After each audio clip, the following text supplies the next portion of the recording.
Hello, I'm Louise Sheldon and I'm here today with food intolerance expert Deborah Manners.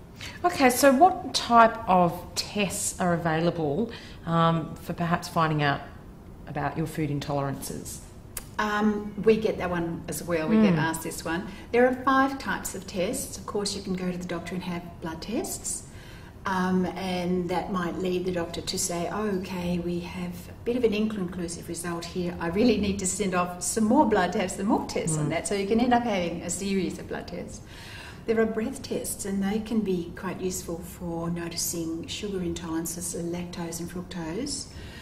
There are biopsies as well, which is reasonably serious. You go to a specialist and have it's an intestinal biopsy, and it's a little piece of tissue taken from the intestine. They tend to be looking for markers of gluten intolerance with that one.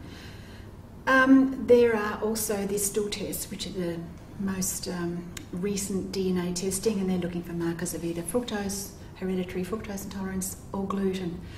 There's also the journal method, that's the 5th one. And it's really easy and it's accurate and it's so simple. Anybody can do it. You can actually, in theory, you can use a 50-cent exercise book from the newsagent. All you have to do is write down your symptoms and the food you ate, and then you've got this record. So as long as you're recording it in some fashion. Okay. So now out of all those tests that you mentioned, which would be the most accurate? You know, they're all accurate. And clinical testing is certainly very accurate. But sometimes it's too accurate. Sometimes it's giving you all kinds of results, 300 or 400 results of different antibodies. You might only need 4. So there's a little bit too much information sometimes comes out of those things, and you rely on your doctor to interpret those kinds of results. Breath testing can be accurate, or it can be a little bit iffy.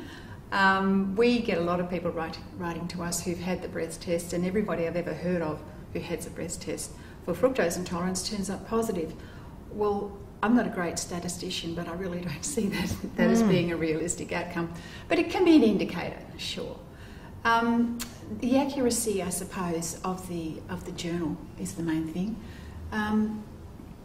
People come to us though, and they still say, look, I've had all these tests done, paid all this money, I'm following all the advice, and I've still got all these symptoms. What's going on? Can you help me? And we just point them to the journal every time. And your symptoms don't lie. That's the whole thing of it.